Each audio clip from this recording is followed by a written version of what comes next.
Alright guys, welcome back to the Imaxit YouTube platform. I'm your host JD. If you're new, please do smash that like button, share, and definitely subscribe. If you're a member of the channel, massive respect to you a lot. And how to become a member, please do click the join button if it's available to you, and YouTube will guide you along the lines. So as you saw by the title, how strong is this specific Reggae Boyz roster equipped for the job as it relates to facing Dominica and Dominican Republic?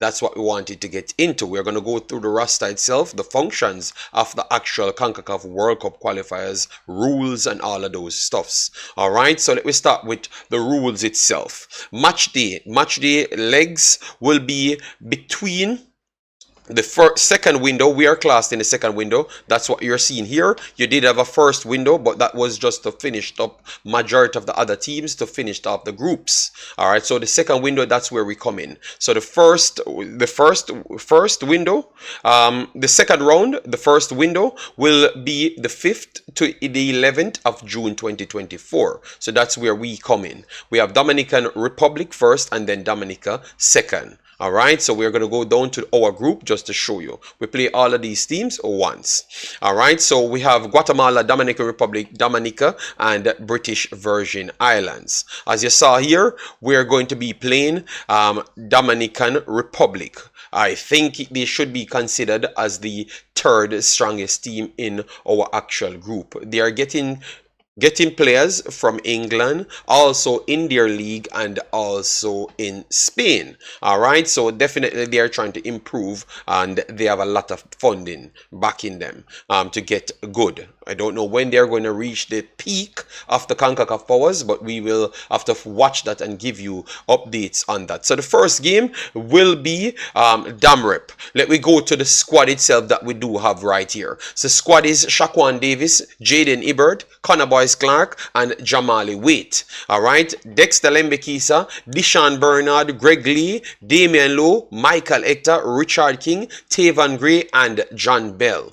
Midfielders, KC Palmer, Karai Anderson, Bobby Reed, Daniel Johnson, Alex Marshall, Adrian Reed, and Kevin Lambert. Forwards, Shamar Nicholson, Ronaldo Cephas, Michael Hector, Michael Antonio, Deshane Beckford, Kaheem Dixon, Corey Burke, Devante Campbell. So that is the listing right here. I have heard that KC Palmer and Dexter Lembekisa will be out. So the list that I'm going to, the starting 11 that I'm going to use will exclude them for the moment. But if I've proven that that is not exactly the case, then I will try to include them back under the comment section. All right? Yes. So let me know your thoughts in the comment section. Make your list and let me know what you expect in that. So this is the list that I have. I'm going to go through them. In the goalkeeping department, Waite would be the one that I would have favored. He played numerous games when we don't have Andre Blake, which is injured at this point. That's why he's not included. So based off him playing in all of those high profile games and saved us a lot of times, I do believe that he would be my preferred choice. On the right back side, now you don't have Dexter Lembekisa and you don't have much more to add to that side. So that means the automatic placement would be Tavan Gray right there. So that is his opportunity to come and cement himself in the Jamaica team. He did started his league, which is in the MLS for New York. He started his season solid enough, which last year he was very good as well. So definitely we are expecting something from him. His technical side as a fullback is very good. He can go further up the field as well and look comfortable in his team in the MLS. I hope I could see something like that from him in the Jamaica team, and it's soon. All right, I'm not putting him under pressure. Just wanted him to be defensively sound first and then go forward. All right, so that's Tavan Gray's position. Then the center back position comes a little bit different.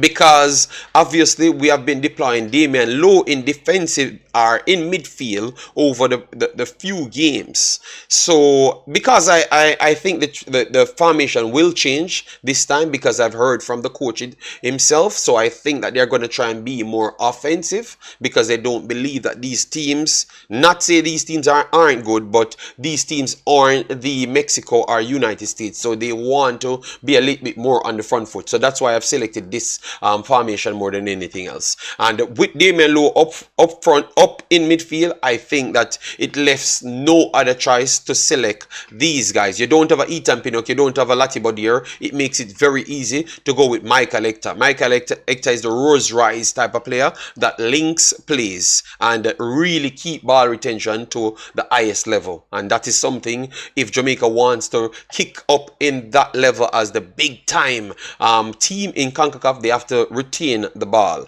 So these are two of the best at doing so. So Michael Hector gets his position. Deshaun Bernard for Sheffield kept Sheffield up, or at least he was a part of the squad to keep Sheffield up in the championship. And I do think that he's going back to his Manchester United days. Quality player, good speed, good immaculate passing range, and definitely a solid tackler. Obviously he dropped off based on his injury, and I think he's coming back to his best at this point, and he would be ranked right behind Ethan Pinnock as the second best natural centre back that Jamaica has, and he has the upside as well, maybe higher than everyone else. Deshaun Bernard. Greg Lee, he was injured right after Jamaica's success going back to Oxford, and he started his season well, but he never finished on the field due to the fact that they preferred to use others in the left back position when they were in the playoffs.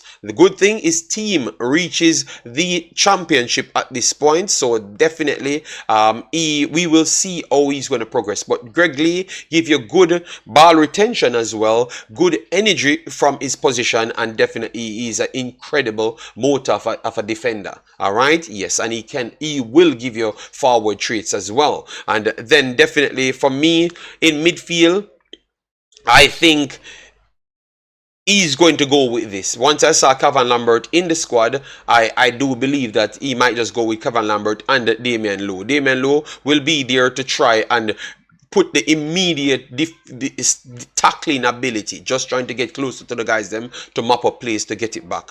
Kevin Lambert can do the same, but he offers a little bit more passing ability right there, so that's what helps the cause to get it to Bobby Reid. So I think both of them will try to combine to get the retention flowing from in the midfield third more than anything else. So that's why I've went for both of them right there to get it to Bobby Reid. Bobby Reid is a utility player. Anywhere is short, you can get it for Bobby Reid, and he's one of our highest level, highest IQ type of player. So I expect him to play that role, being that we don't have much more people to play there. KC Palmer would be suspended as what we have heard towards this video. Obviously, if that's not the case, I'm going to have to alter my team a little bit. All right, but KC Palmer not up for selection. Bobby Reid goes in that queue of the attacking midfielder, and he is definitely that skill. Everyone knows about Bobby Reid, one of our most successful reggae boy, period. All right, and then now our wing areas would have to be wing forward Shamar Nicholson. Shamar Nicholson started good in France for Chalarin, definitely faded out in the end, but Shamar Nicholson for Jamaica is one of the best productions, period. All right, Cephas came on the bounce, showcased that he can play sole wing forward and cause all sorts of problems. Now he's going to have better supporting casts to supply him and also to feed off as well. So he's getting supplied by Bobby Reid and also feeding off Mikel Antonio. So I do go for him. Blistering pace. Like sometimes he could get caught up by over using his pace, so he runs out of resources in the end and could cause some problems for the team itself. But I do believe more game time, he's going to just get better and better in the national team. And Mikel Antonio should be the linchpin for this to complete our package of being more dominant on the possession side, because he is the one to really reshape opposition's actual formations, because he takes out so much defenders at once, because he's one of the strongest players in world football, and obviously he offers more than that. But that is one of the traits that we're looking forward to get the best out of. So that's what I have to say on Mikel Antonio's side. I think this squad is still good enough. Definitely a team missing Liam Bailey, Ethan Pinot, Damari Gray, Lati Bodier, Dexter Lembekisa, KC Palmer, and Amari Bell, Andre Blake is definitely a weaker team, but I still believe that this team, we should at least expect to be